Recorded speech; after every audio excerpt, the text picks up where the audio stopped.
Muchísimas gracias a todos por estar nuevamente en este salón plenario. Volvemos a recordar las instrucciones de rigor. Solicitamos poner en modo silencio todos sus teléfonos móviles y comentarles desde ya que buscamos en el extranjero un experto en educación y nos encontramos con un chileno.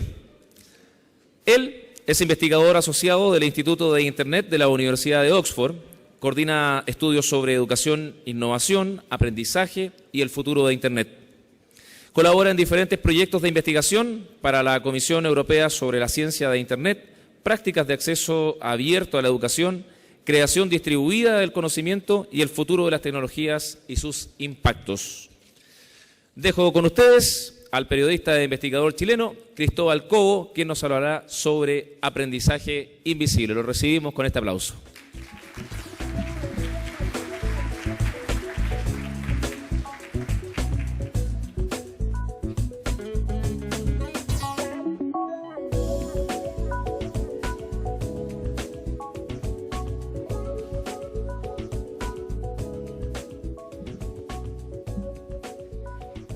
Muy buenos días. Primero que nada quiero decir que es un honor para mí estar aquí. Siempre se dice eso, pero en este caso es cierto. Porque me siento en casa, porque no tengo muchas veces el privilegio de poder compartir con docentes de mi país y por lo tanto hace que esta sea una ocasión especialmente importante y además el hecho de sumarme a este cumpleaños encuentro que es un privilegio por todos los sentidos. Lo que yo quisiera hoy día es invitarlos a reflexionar en torno a los temas que se han puesto sobre la mesa esta mañana y pensar desde una mirada, digamos, prospectiva, en qué dirección podríamos avanzar, analizar un poco qué están diciendo las investigaciones en torno a las tecnologías y sus impactos o no en los procesos de aprendizaje. Y también quisiera discutir un poco en torno al tema de las brechas. Las brechas, no solamente las brechas de acceso, sino que las brechas de uso, y eso también me parece que nos va a llevar a hablar de alfabetismos y nuevos alfabetismos. Yo creo que con eso podemos arrancar en cuanto la Mac quiera hacer su trabajo. A ver.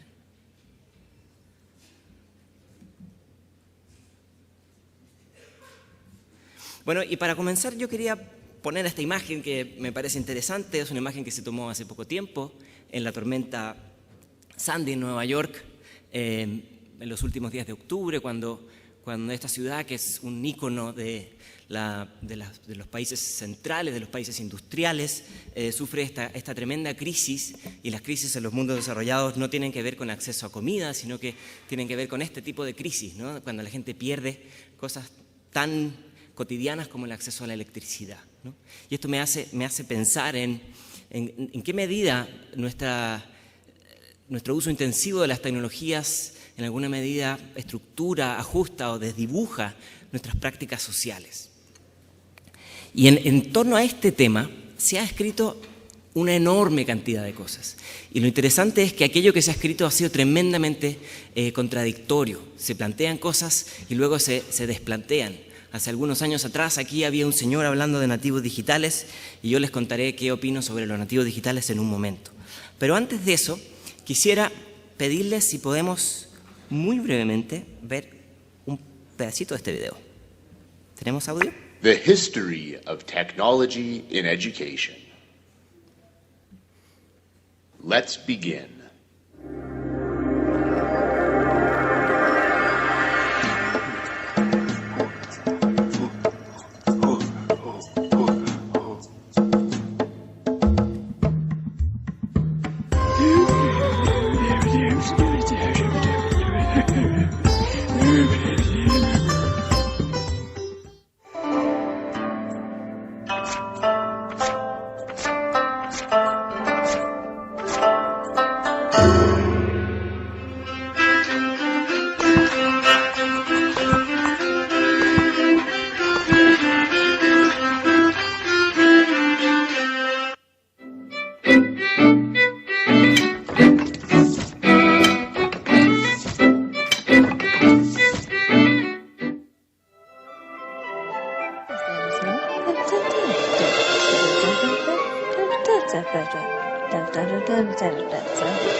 Bueno, la historia continúa y ustedes saben el final, ¿no? Termina con las cosas que tienen en sus bolsillos y las cosas que están haciendo estos días en el aula. Ahora, yo decía que sobre esto se ha escrito mucho. Allá a fines de los 90, Paul Hister nos hablaba de este alfabetismo digital y de la importancia de desarrollar estas habilidades para explotar estas máquinas. Pocos años después, Larry Cuban publica este texto, este profesor de la Universidad de Stanford, este libro que se llama Sobrevendidas y subutilizadas, haciendo esta parodia de cómo las escuelas norteamericanas, las tecnologías, no han dado todo lo que se esperaba de ellas. Nicholas Carr, el año pasado, escribió este libro, Superficiales, donde nos dice nada más ni nada menos que Google nos hace tontos. Y ahora Chris Anderson publica hace pocas semanas este libro que se llama Makers, que dice esta idea de que todo lo podemos construir con estas nuevas impresoras en 3 dimensiones, donde hoy día usted tiene en su casa todo lo que necesita. Entonces, a la luz de esto, parece importante recoger esta taxonomía que combina contenido, continente y contexto.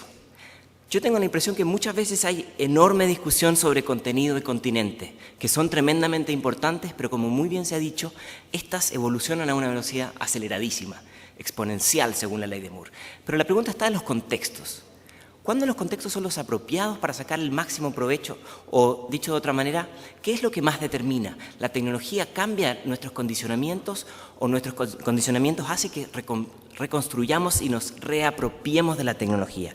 Hay este triángulo de las Bermudas que creo que es importante analizar y a veces nos cuesta convencernos que la base del triángulo, este contexto, toma mucho más tiempo, es mucho más imperceptible, invisible, si ustedes quisieran, el hecho de poder cambiar esto que es más el mindware, no tanto el software, sino que el mindware, esta tecnología social.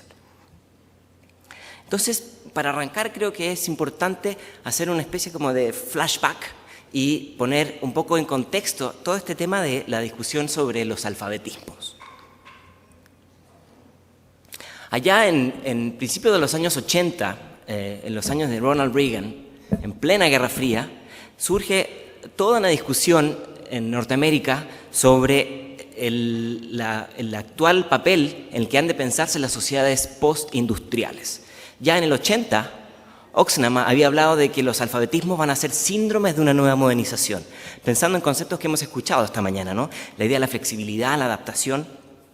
Pero este estudio en particular, que se publica en el año 1983, Nación en Riesgo, que habla del papel de Estados Unidos frente a la irrupción de Japón y de otras sociedades postindustrializadas, pone el acento en repensar la escuela, repensar los nuevos alfabetismos bajo tecnologías emergentes como la tecnología láser. Yo imagino que tuvo mucha influencia en la Guerra de las Galaxias porque pensaban que la tecnología láser iba a ser la tecnología de punta, ¿no?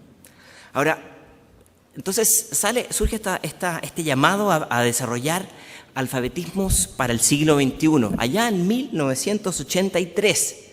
Y entonces una de las cosas interesantes que plantea este análisis es que es fundamental volver a repensar en estas reformas educativas, ¿no? Una reforma que es más un proceso que un destino. Y de a partir de los años 90, la OECD permanentemente está publicando investigaciones que nos explican o que tratan de mostrar la correlación entre alfabetismos, crecimientos económicos y empleabilidad. Entonces, en este marco se ha consolidado cada vez más con más consenso la idea de que las habilidades son los que habrán de permitir a las sociedades desarrollarse. ¿Sí? Un capital humano bien desarrollado va a permitir que países como los países del BRIC, por ejemplo, entre otros que están por aquí, también en la órbita del BRIC, pueden ser sociedades que pueden sacar el máximo provecho al conocimiento de su ciudadanía. Pero yo creo que es importante, Y quiero hacer una recomendación, si a alguien le interesa este tema, esta publicación de Langsher y Knobel, que nos habla de esta idea de los alfabetismos como metáforas de las competencias funcionales, nos habla de los alfabetismos mediáticos, y lo pongamos en el contexto del trabajo de Hilster, que yo decía que se hizo allá en el año 1998, ¿no? Donde Hilster nos dice algo que a mí me gusta muchísimo, y creo que muchos de aquí lo tienen muy claro. El alfabetismo digital es el dominio de las ideas, no solamente el dominio de las teclas.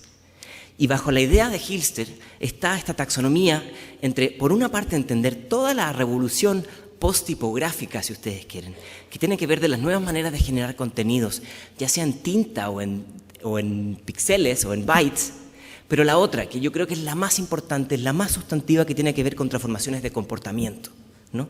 Nuevas prácticas sociales de participar, colaborar, construir, generar ciudadanía. Y es ahí donde yo me voy a concentrar. Quiero dar un ejemplo. No sé si ustedes están familiarizados con este reporte, el reporte Horizon, que se publica cada 2 años. Es un reporte prospectivo donde trabajamos muchos investigadores de muchos países pensando en cuáles son las tecnologías a mediano, corto y largo plazo que se van a implementar más en el mundo de la educación. Si alguien lo quiere, lo puede descargar de ahí. Ahora, lo que quiero yo mostrar solamente de este estudio es, en este resultado de lo que se publicó hace poquitas semanas, hay un énfasis, y lo puse en círculos, en aquellos cambios que son de orden más de práctica que de dispositivo. Y ahí está lo importante, porque los dispositivos pasan de moda, las prácticas son mucho más estructurales y ciertamente nos toman muchísimo más tiempo de cambiar. Ahora, quisiera hacer un momento un énfasis para quizás reforzar y mostrar dimensiones complementarias a la idea de las tipologías de alfabetismos. Porque creo que es importante, no solamente porque harán de las sociedades del siglo XXI sociedades desarrolladas, sino que además nos pueden ayudar a reducir enormes brechas que tenemos aún pendientes, especialmente en América Latina, ¿no? Estos nuevos alfabetismos con viejas tecnologías, porque a veces se nos olvida que Internet el Internet que conocemos tiene 18 años, tiene 6.500 días de vida, y será interesante pensar el Internet de los próximos 6.500 días, así como lo decía Kevin Kelly. Pensemos ahora, vamos al pasado, vamos a hacer un flashback, ¿no? Pensemos en el iPad móvil de 1950. La tecnología que no tenía problemas de contraste, solamente había que alimentar al animal y utilizarla en todo contexto. Esta era la tecnología que usaba, entre paréntesis, el gobierno chino para disminuir los niveles de analfabetismo en las zonas rurales. 1950.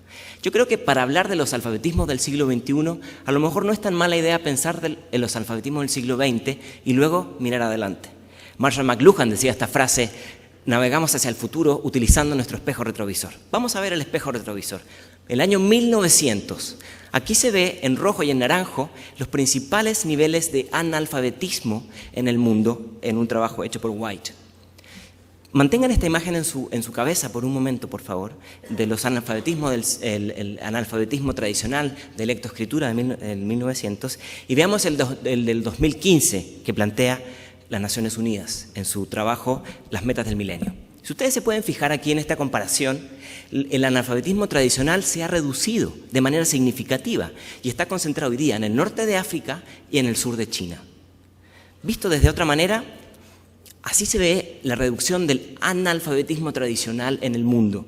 Buenas noticias. Queda por hacer, ciertamente queda por hacer, especialmente en zonas rurales, especialmente con grupos más vulnerables, pero hoy día tenemos un analfabetismo que se ha reducido al 15%.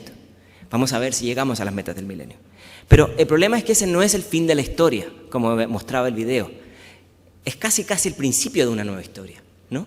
Es un principio de una nueva historia que tiene que ver con la irrupción de Internet, pero más que allá de Internet, con la irrupción de las tecnologías móviles, cuya explosión ha sido muchísimo más exponencial que de Internet. Hoy día el 80% del planeta, según ITU, la International Telecommunication Union, tiene acceso a dispositivos móviles. Ciertamente no todos son 3G, pero son dispositivos móviles. Entonces vamos a ver qué ha pasado, cómo se redibuja, ¿no? Porque la gran discusión de fines de los 90 y de principios del 2000 estuvo que ver con esta parte de la brecha digital.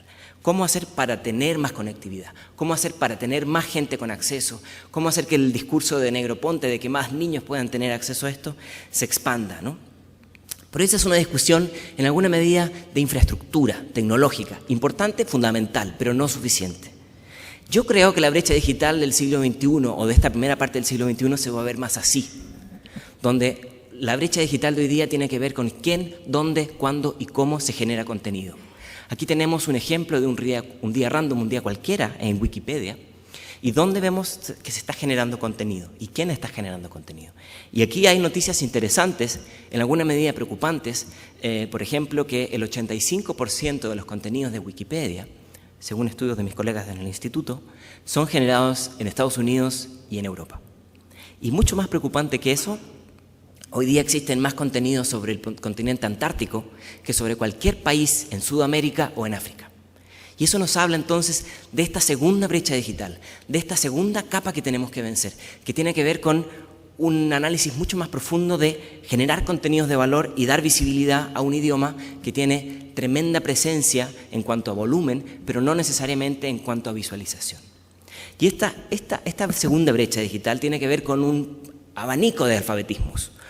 Un abanico de alfabetismos que tiene que ver con lo que Tim O'Reilly, este hombre que se hizo muy famoso por escribir de los primeros artículos sobre la web 2.0, plantea que el sujeto de hoy ha de entenderse como un amplificador, como un conector, una persona que conecta no solamente tecnología, sino que conecta contextos, conecta comunidades, conecta intereses, ¿no?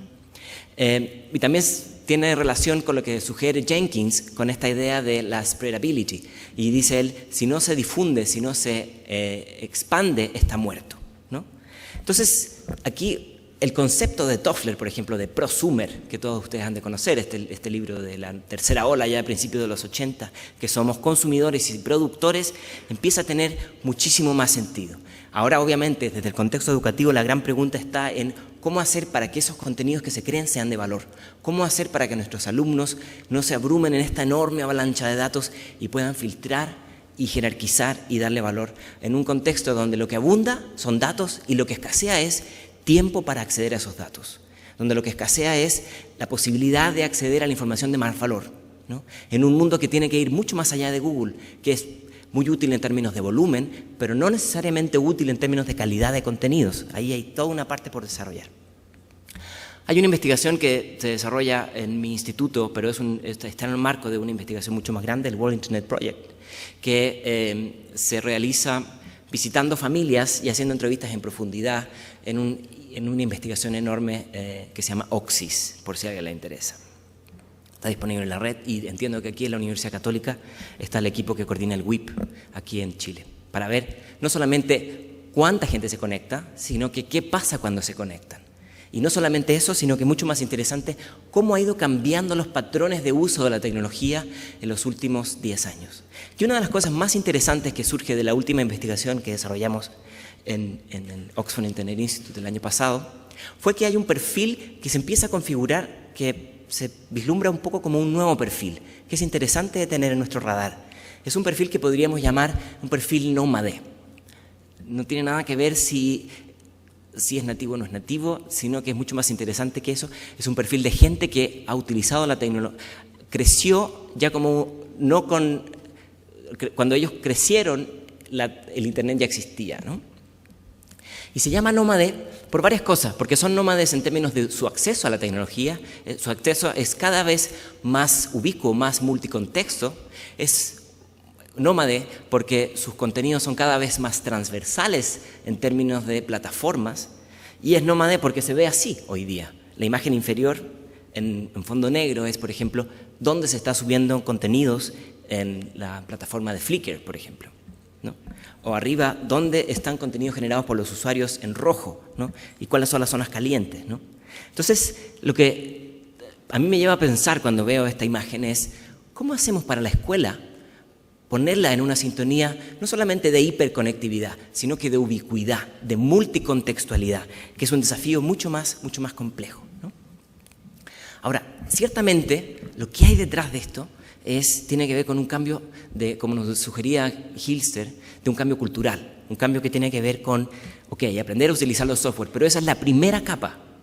Hay que aprender a conectar contextos y entender, hacer un enorme esfuerzo, y creo que en ese sentido falta mucho camino por avanzar en América Latina para que los programas curriculares pongan más celeridad no solamente en el uso instrumental de los dispositivos, sino que en el cambio cultural que hay detrás.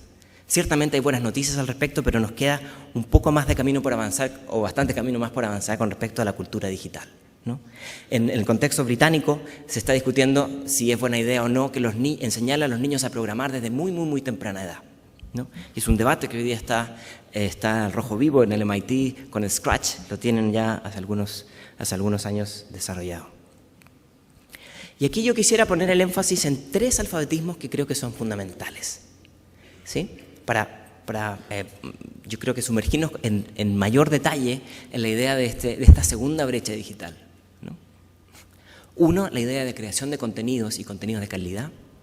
2, la posibilidad de traducir, y no estoy hablando de idiomas, sino que estoy hablando de traducir contextos, traducir comunidades, traducir a grupos que tienen criterios e intereses muy distintos, en un mundo que se hace cada vez más plano y que se desdibujan los límites entre comunidades.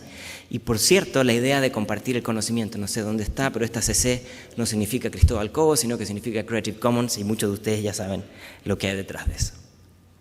Entonces, bueno, primer alfabetismo que es fundamental, la idea de crear, conectar, traducir contenidos, ¿no? Esta idea de entender los ciudadanos del siglo XXI como curadores de contenidos. Estamos todo el día cambiando de contexto y haciendo procesos de curación de contenidos. Esto es mucho más viejo que el Internet, y la pregunta es en cómo llevar eso a su máxima expresión, ¿no? Para que perdamos la menor cantidad de tiempo posible en identificar la información de valor y más en aprovechar esa información. Pero eso también nos trae otro desafío enorme, y me voy a detener sobre eso en un momento. La idea de compartir, de poner el acento en menos copyright y más right to copy. Porque si eso no funciona, entonces existe una suerte como de antagonismo, ¿no? Una contradicción fundamental en que hablamos de compartir y todo está adscrito a licencias de copyright. Y eso también se puede entender bajo la metáfora de dejar de pensar tanto las tecnologías como un periscopio, como las discutíamos mucho en los 90, ¿no? Para ver a la distancia lo que se está haciendo en otros sitios, y más como un caleidoscopio, como un espacio de combinación, de hibridación, de la cultura del remix, que creo que hace un desafío mucho más estructural. Otro alfabetismo que creo que es fundamental y hoy día está al rojo vivo en la discusión, tiene que ver con la capacidad de distribuir contenidos de valor. Contenidos que hoy día no pierden su calidad al momento de distribuirse y que nos ponen sobre un fuerte acento en la idea de la descentralización. Hay un error, perdón, ¿no? La descentralización es una de las palabras que más caracteriza el debate que existe hoy día. Hoy día en las universidades norteamericanas y en universidades en otras partes del mundo hay toda una discusión de descentralización de la educación superior. No para que acaben las universidades, sino para darle visibilidad a otros espacios de aprendizaje, a otras plataformas que ofrecen contenidos de valor, a otros espacios de autoexploración. Y ahí la Academia Khan, que muchos de ustedes habrán conocido, estos videos de educación, o el iTunes U, o la idea de Creative Commons aplicado a la ciencia, o el YouTube aplicado a la educación, ofrece un mar casi ilimitado de posibilidades. Pero para que ese aprovechamiento exista en la educación superior, para que estos estudiantes sean unos autoexploradores, es fundamental que en su educación básica y media cuenten con esta caja de herramientas de competencias fundamentales para poder hacer su autoexploración. Si no, la exploración no es suficiente. Si no tienen las suficientes antorchas y brújulas para navegar en este mundo, es muy difícil que esa autoexploración funcione. Hemos visto que Internet en ese sentido es tremendamente antidemocrático. Si no hay todo un background, un bagaje previo, hay una tremenda subutilización de la tecnología. Yo sé que no todos plantean lo mismo. Sugata Mitra sugiere que hay la idea de sistemas autoorganizados donde la gente aprende y se enseña entre ellos, y yo creo que todo eso es muy valioso, muy importante, pero si no existe un background mínimo, un aprovechamiento mínimo, eso está un poco por discutirse, especialmente en los sectores sociales más vulnerables. Ahora, cuando hablamos de distribución de bajo costo y hablamos de Creative Commons, yo creo que es fundamental tener sobre el mapa la idea de las 4 Rs. Reutilizar, redistribuir, revisar y remezclar, ¿no? Estas 4 Rs, que es un concepto de de Whaley, que nos sugiere que en la medida en que los contenidos que generemos se entiendan más como flujos, ¿no?, que están en permanente estado de transformación, tenemos mucho más posibilidades de sacarle un enorme provecho a los contenidos que estamos generando. Y esto tiene que ver con aprovechamiento de los contenidos, pero también tiene que ver con los formatos. No es lo mismo editar un texto que está en PDF que un texto que está en texto plano. No es lo mismo aprovechar algo que está con Creative Commons que algo que hay como que piratearse, ¿no? Entonces la pregunta está en cómo hacemos para avanzar en esto que las Naciones Unidas este año en París sacaron unas directrices en torno a los recursos educativos abiertos, los REA o Open Educational Resource, como se llama en inglés, ¿no? Los profesores, y bien lo sabrán, están hoy día enfrentados a una enorme expectativa en términos de que han de responder a un montón de exigencias sociales, de preparar a los niños para el siglo XXI, de generarles una conciencia ecológica, de hacerlos más abiertos, más multiculturales, más tolerantes, y la mochila de los profesores parece que no tiene límite, ¿no? Larry Cuban también habla de la educacionalización de los problemas. Todos los problemas los tiene que resolver el profesorado. Y eso no deja de ser un problema al mismo tiempo, porque pareciera ser que los profesores tienen la varita mágica. Entonces, lo que yo creo está en apostar por el camino de recursos educativos abiertos, donde podemos compartir los contenidos que nosotros generamos con otros y al mismo tiempo nosotros aprovechar los contenidos de nuestros colegas, ofrece una enorme posibilidad, ¿no? Yo sé que existe también muchas veces preocupación y alarmas por la posibilidad de copiar. Pero hay que decirlo, la copia ha sido la madre del desarrollo científico. La copia, que se llama de una manera más elegante, que se llama cita, ha sido la posibilidad de ponernos sobre los hombros de otros. Lo que tenemos que hacer es pensar en la copia inteligente, sin olvidarnos de la fuente, ofreciendo licencias abiertas, y esa posibilidad, creo yo, es una estupenda plataforma para desarrollar nuevas habilidades digitales. Las habilidades son asimétricas y se pueden transferir entre nosotros. Hay una tercera alfabetismo, que es el alfabetismo que tiene que ver con la posibilidad de filtrar, de seleccionar. Como pueden ver ustedes en esa imagen, no todo lo que vemos es tan cierto. El Dr. House decía que todo el mundo miente. Por lo menos lo que tenemos que hacer es ver cómo hacer para desarrollar estos criterios de filtro, estos criterios de curación, de selección, ¿no? De que no nos vendan gato por liebre, que yo creo que lo tenemos, especialmente los adultos, mucho más desarrollado, por ejemplo, con los medios de comunicación tradicionales. Frente a Internet, este contexto se redibuja, ¿no? Howard Reinhold, que es muy conocido porque escribió sobre smart mobs mucho antes que se pusieran de moda, lo llama el crap detection, pero no lo voy a traducir porque no es muy bonito.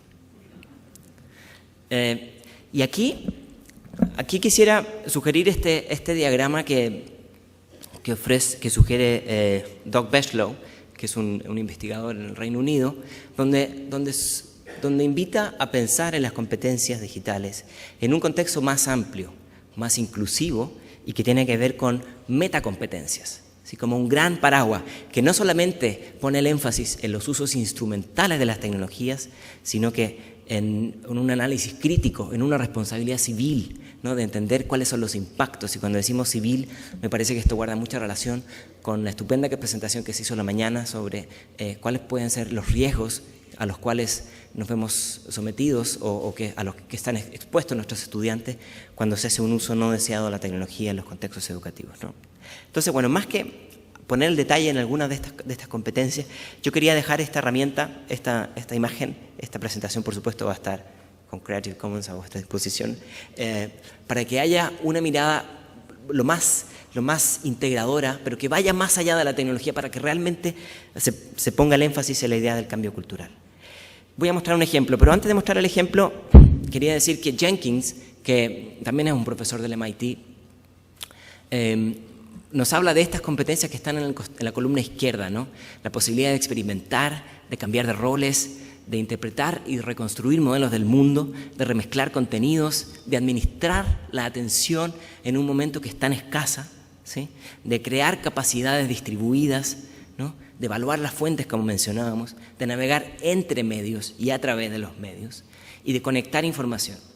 Y quiero dar un ejemplo de lo que hay detrás de esto, porque a veces esto puede sonar un poco demasiado teórico. A ver si funciona. El año pasado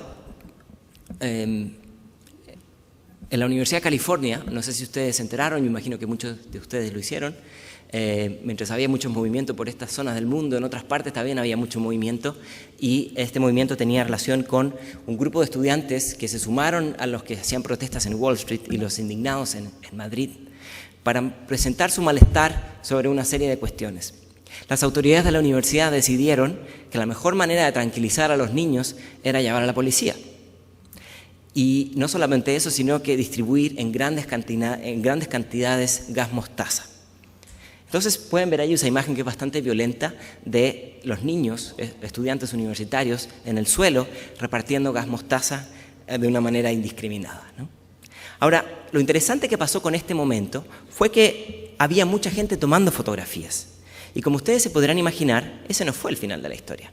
Alguien tomó esa fotografía y le puso un pequeño texto que decía: a mí no me importa, le estoy echando agüita a estos hippies, ¿no? Pero como podrán imaginarse, ese no es el final de la historia. Alguien tomó la imagen y la puso en otro contexto, la recortó y la puso en Guantánamo. Y como podrán imaginarse, ese no es el final de la historia. La fotografía se viralizó por el mundo, dio vueltas por todos sitios y se convirtió en un ícono y una parodia frente a este policía. Y la imagen se convirtió, y este policía se convirtió en una estrella de rock a niveles inimaginables.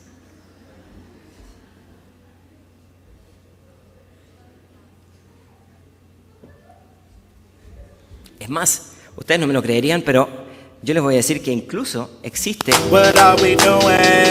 La música es horrible, pero hay una película del policía en este minuto que ustedes pueden encontrar en internet.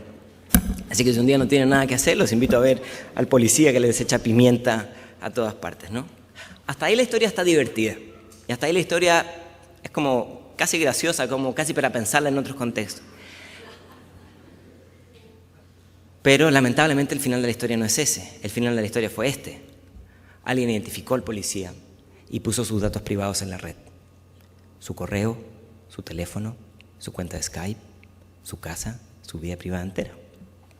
Y eso ya no es tan divertido porque eso puso en riesgo la seguridad de este señor. Y eso no tiene nada que ver si uno apoya o no apoya lo que hizo, pero esto lleva la viralización a otros niveles, ¿no? Entonces lo que hay detrás, y presento este ejemplo porque me parece que es representativo de las multidimensiones que hay detrás de estas competencias digitales.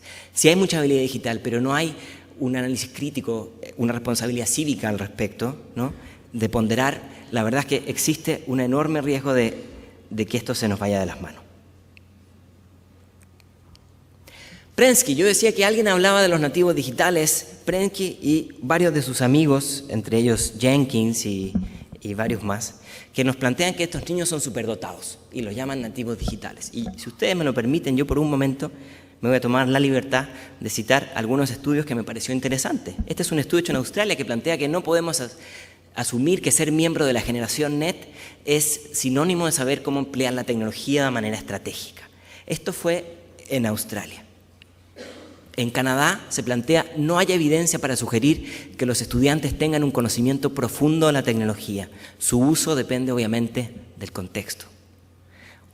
La misma investigación plantea que falta evidencia para apoyar que la actual generación de estudiantes prefiere el aprendizaje experimental, la alfabetización digital, la conectividad constante. En el Reino Unido se plantea que la idea de que la generación NET es más proclive a participar mediante la web resulta exagerada. Solamente 1/3 de los adolescentes británicos manifiestan su profundo interés por la tecnología. En Estados Unidos, las evidencias no apoyan la premisa de que los jóvenes son universalmente conocedores de la web.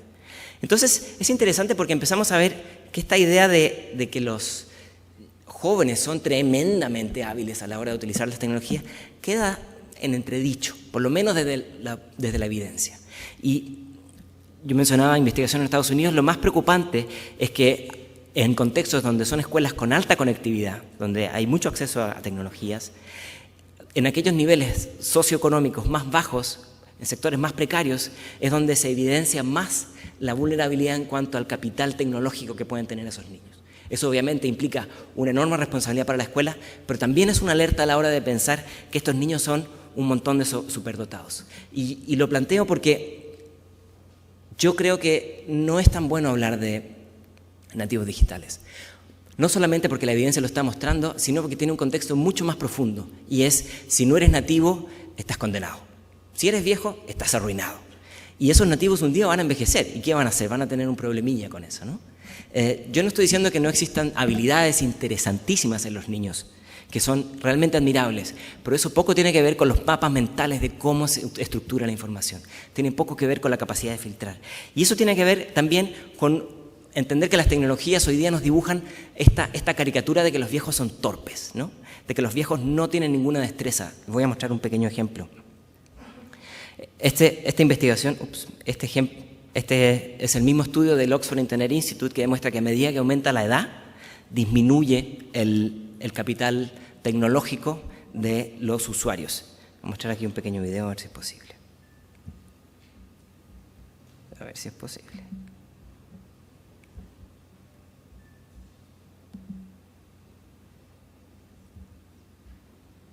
A ver. Un pedacito nomás. No, look at the monkey. Did it capture? Why did it didn't say? I put it on capture. That's a pretty good monkey. Okay, wait a minute. I don't think you. I don't think Oh, you here can. now, do it again. What does it say here? Take a photo snapshot. Okay.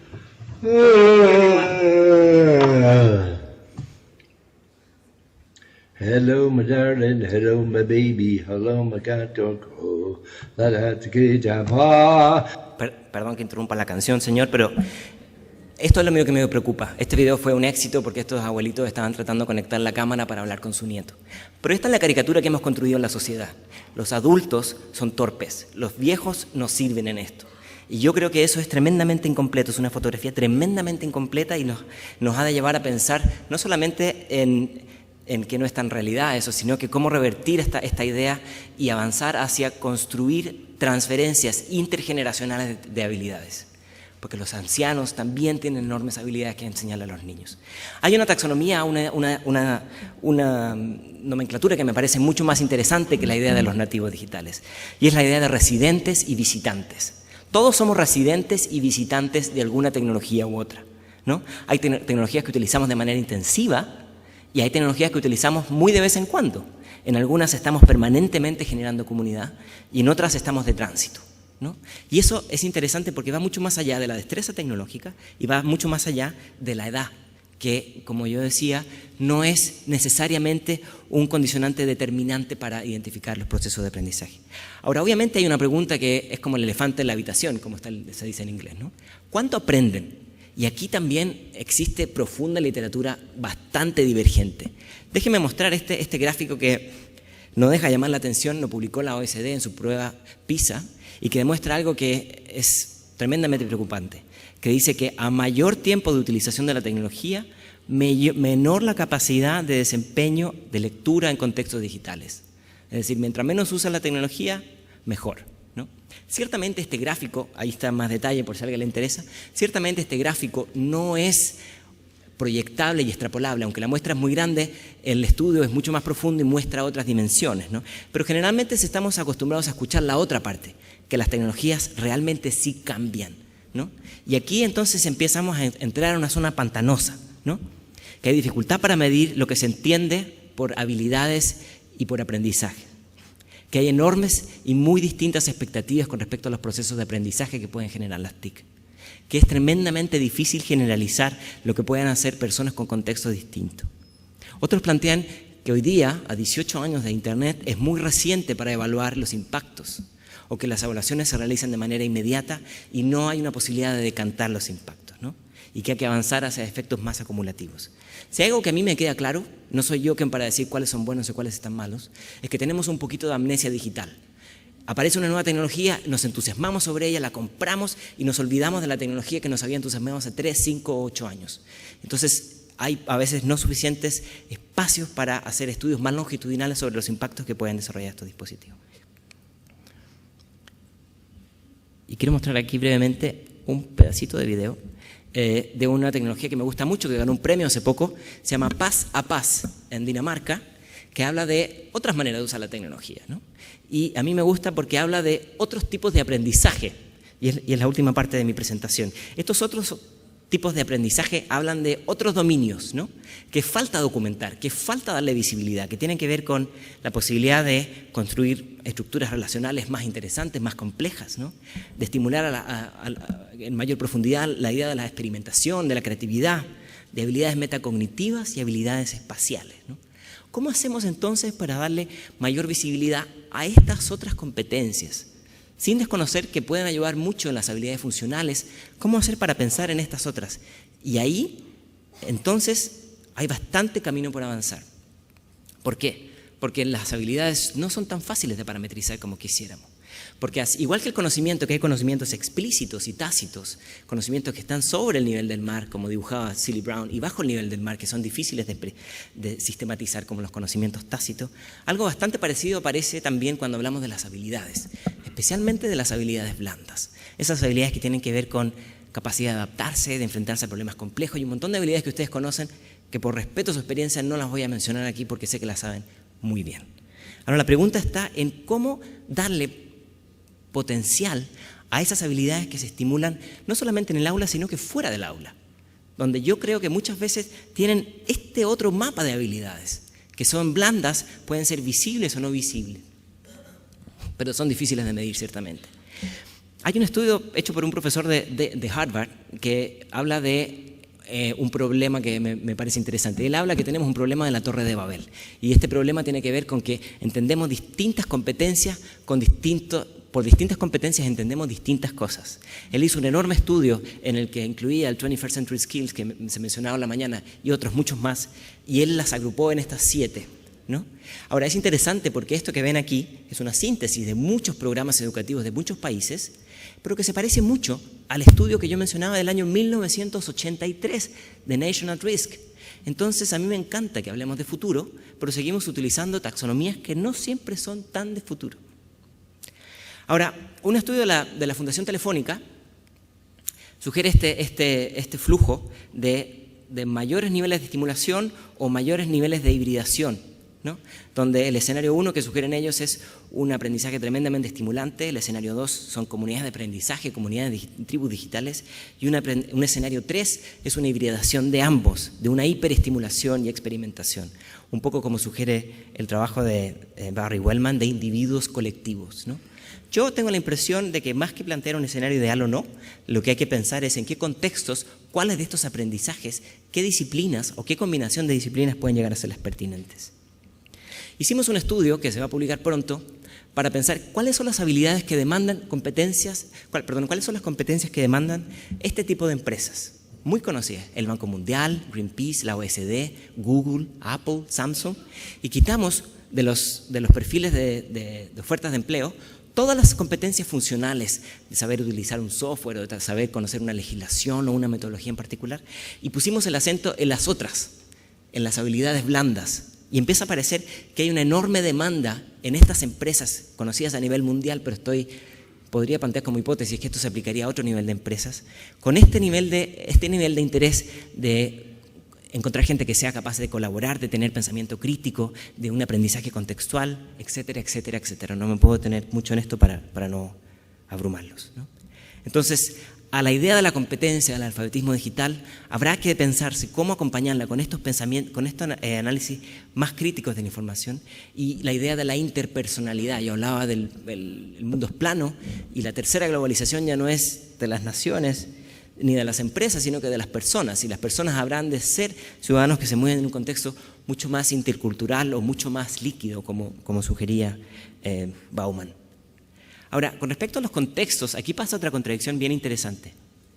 Ustedes conocen, estoy seguro, este trabajo de Frederick Skinner, que desarrollaba esta maquinita para aprender a tener respuestas de manera inmediata, ¿no? Entonces decía que los niños podían aprender de una manera muy, muy acelerada con esta máquina que ellos ponían la pregunta y la respuesta salía de inmediato. Esta máquina y esta visión de Skinner, bastante conductista hay que decirlo, desarrolló luego una explosión de dispositivos digitales que ha llegado hasta las aulas en nuestros días, y el video que yo mostraba hace un momento, al principio era como una contextualización histórica de esto.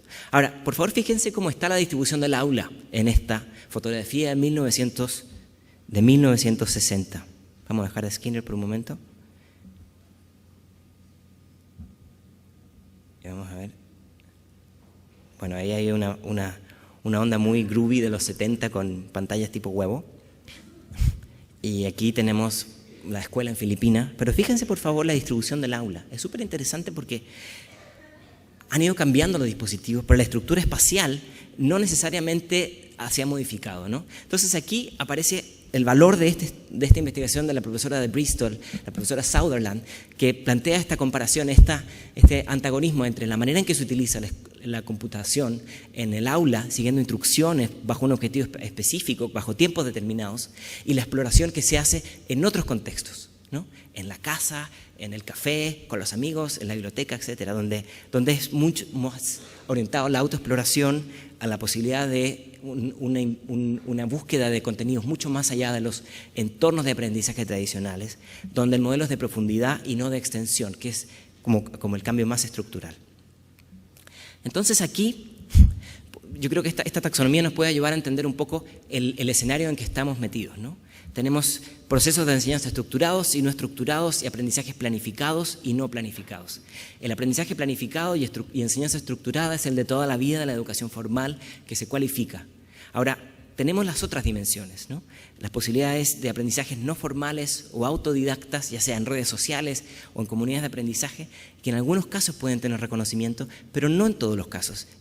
Mucho más allá de eso, tenemos un enorme capital de aprendizajes que quedan fuera de los exámenes y no por ello van a ser menos importantes. No porque no estén en la prueba PISA no van a tener valor.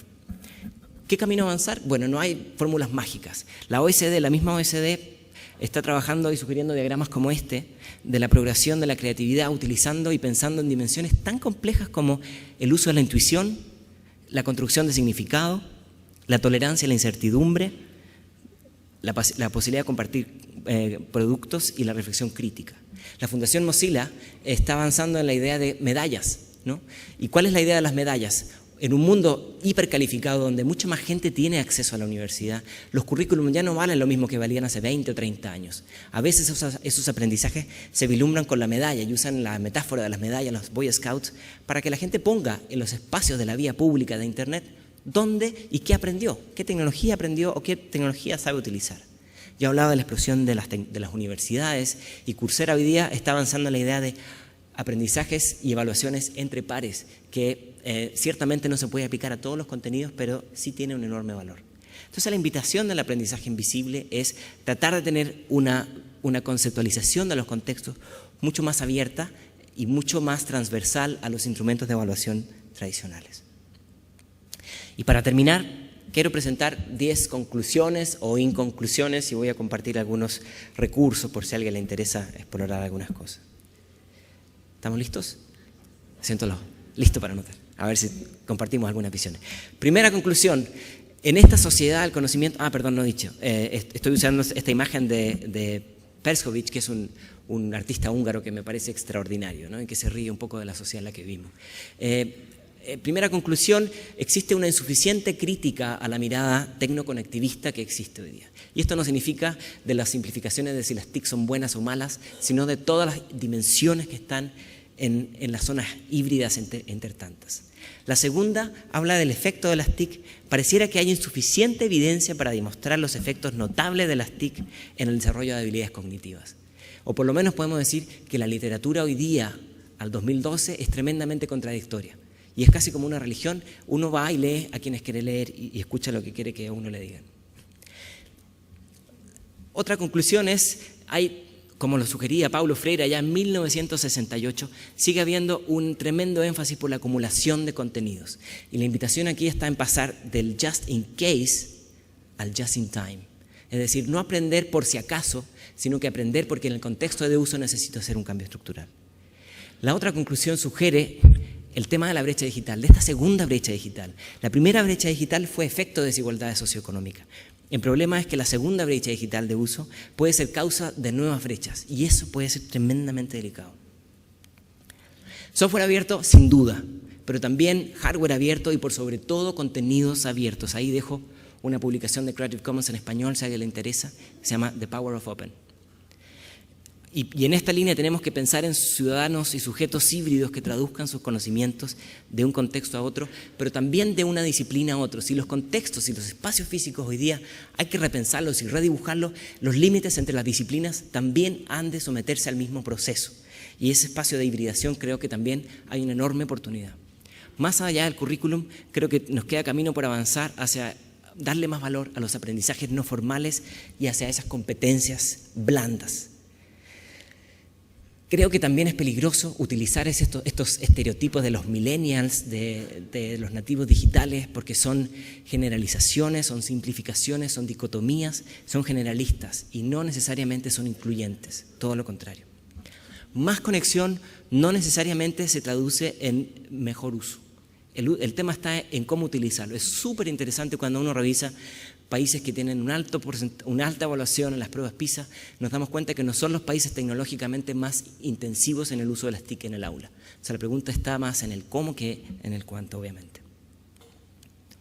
Y por último, cómo pensar en nuevos mecanismos para reconocer conocimientos y habilidades blandas adquiridos en espacios no formales. Esa es una de las grandes desafíos que nos queda. Y con esto llego a fin. Muchas gracias.